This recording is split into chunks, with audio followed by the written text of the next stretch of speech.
Just before we dive into the video, I want to let you guys know we have an awesome giveaway running right now with the guys over at Gamerchic for everything you see on screen. If you want to get involved, be sure to click that link in the description box down below. And if you want to save some money on buying Iceborne in the UK, then you can go over to their website and use the code Arekkz Gaming, which makes it one of the cheapest places to buy right now.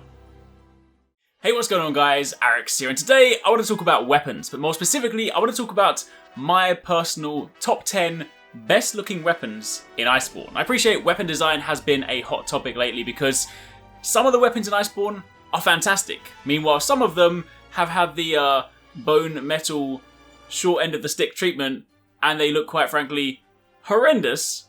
And it pains me to say it, and you know, we've already discussed this, I've kind of spoken about this many times. It is one of the things that I think Iceborne and World as a whole has kind of fallen short on because Monster Hunter has always been so amazing when it comes to weapon and armor design. However, despite that, I've already kind of, passed my feedback onto Capcom, talking about things like weapon designs and transmog, so hopefully, at some point in the future, maybe they listen. But I thought, regardless of that, I don't want that to overshadow the fact that the game does still have so many fantastic designs for both armor and weapons, and today we're going to do exactly that. I'm going to talk about my personal top 10 favourite weapon designs in Iceborne. Keep in mind, this is purely from an aesthetic point of view. I'm not talking about stats. I will at some point be doing a top 5 weapon series like I did in World, speaking about some of the best weapons that you should be using. But for the purposes of today, we're talking about vanity. Now, these are in no real particular order. I kind of just love all the designs, but we have to start somewhere. So starting off at number 10, we have the Usurper's Thunder Plus, which is, of course, the hammer for Zinogre, and it looks really cool. I'm happy to say this one made it over. This is a weapon that I've just always liked anyway. Any of these kind of hammers that have that sort of monster head aesthetic, I know it's not quite Zinogre's head, and I know things like Yangaruga, Press F to pay respects didn't quite make it, but this one, it just looks really cool, right? It's got the iconic white fur spiking behind it. It's got this very cool menacing look to it with the horns in the front. Just overall, it's a very cool looking hammer. Some of these ones I haven't actually quite had a chance to make just yet. They are currently on my wish list. I'm still sort of working through them. There's a lot of things to farm. I'm sure you guys all know the struggle of a Monster Hunter, where you just want to make everything and you don't always have enough materials. We're going to get there. Moving on from there to number 2, we of course have the Velkhana Dual Blades. These are one of those ones where they're not like over the top, they're not outlandish, they're not like super flashy, but what I like about them is the super clean design. A lot of the Velkhana weapons have this sort of deadly but elegant look to them, and the dual blades kind of really personify that because they are these just very straight blades that you have high on your back, and they just look super clean, super vicious, and I don't really know what else to say about them because it's just one of those things where this is a good example of like minimalist design. I think they just look really, really nice without kind of just going too over the top. I do like a lot of over the top stuff, as you'll see soon, but these ones, yeah, they're good. Then of course after that we have the Zinogre Charge Blade. This one is a new one of course because there were a couple of weapons that haven't previously had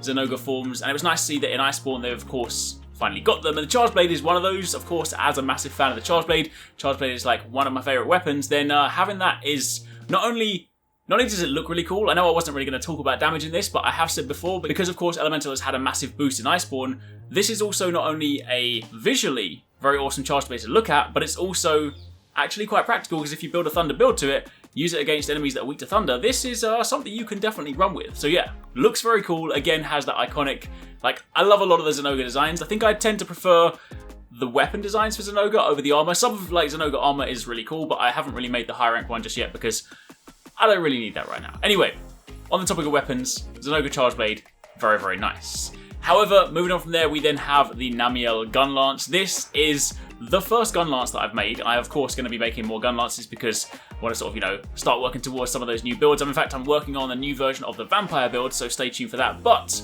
for the time being, the Namiel Gun Lance looks really cool. Everything about Namiel is just visually very appealing, and I like the fact that the weapons have this almost sort of alien being look to them. I mentioned this before about the bow, but specifically the Gun Lance, like it's got this really cool orangey alien-like life form to its shield. The actual weapon itself, the lance part, is a little bit more sort of understated, but the shield, just like what you're basically going to be seeing a lot of the time if you're running around with the gun lance, yeah, that looks really cool. Of course, moving on from there, we have to talk about the Zinogre Insect Glaive. This, again, another new one. It's one of the ones they actually teased before the game launched. They teased it on social media. Looks really cool, but one of the things that didn't actually convey on social media when they showed it was just how massive this Insect Glaive is. What? Please don't misinterpret what I just said, right? But you know how like normally you put an insect glaive on your back or your hunter and it kind of is like evenly distributed between like the top and the bottom and it kind of sits middle on your back?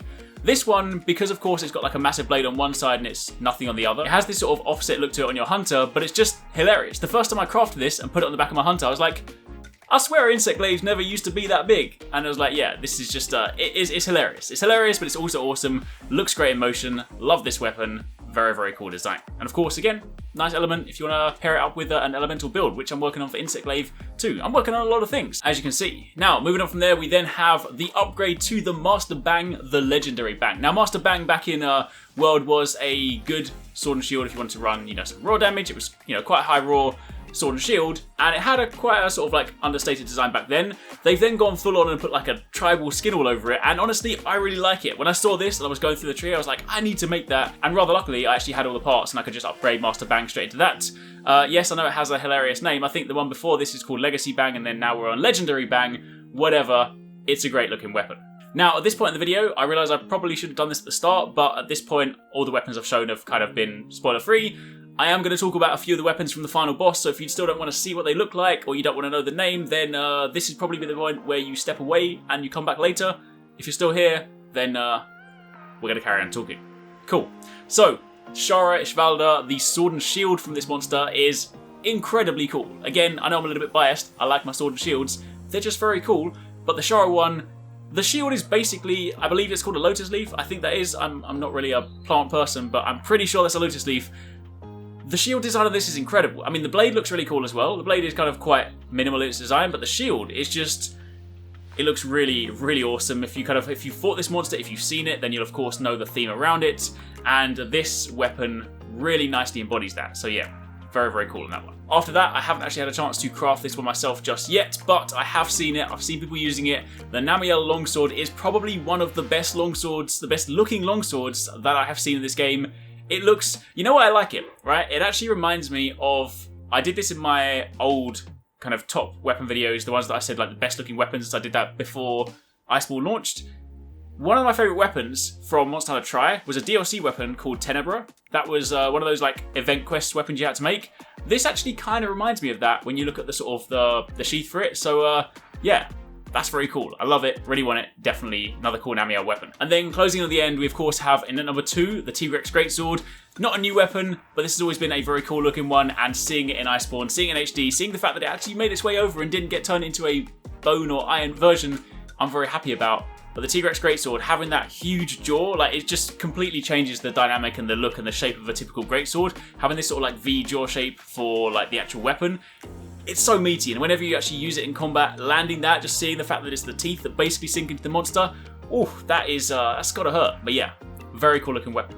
And then finally, in at number 1, my absolute favourite weapon over everything in Iceborne is the Shara Ishvalda hammer. I've spoken about this already when I did the video on the armor set, but this is basically a palm strike for the hand. You've got the hand, which is like the base of the hammer. You've got all these kind of, I guess it's supposed to be sort of like flames or wind or something behind it. But the fact is, the way it's positioned, it means anytime you're using the hammer and you're hitting monsters, you're basically just slapping them on the face, which is hilarious because it's kind of insulting and also damaging at the same time. So yeah, I love this one from a design point of view, both cool, hilarious, and it kind of just embodies what Monster Hunter weapon design should be all about, right? It's like, it really, really embodies the monster, the theme of it, and it's also just outlandish, crazy, hilarious. It's great. More of this, please, Capcom. So yeah, that's it. That's a rundown of my top 10 best looking weapons in Iceborne. There are some really, really cool ones. Yes, there are some also equally not very nice looking ones, but not gonna let that overshadow this. There are some very nice weapon designs. I love these. Definitely want to craft them. So yeah, hopefully you guys enjoyed that. Let me know in the comments down below what your favourite weapon designs are in Iceborne. And of course, keep it locked. I've got plenty more stuff coming your way very soon.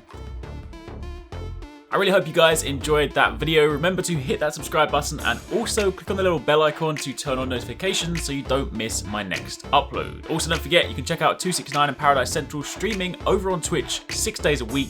You can find a link to the multi-stream in the description box down below. Be sure to drop by and get involved. Thanks again for watching. Take it easy. Catch you next time. Peace out.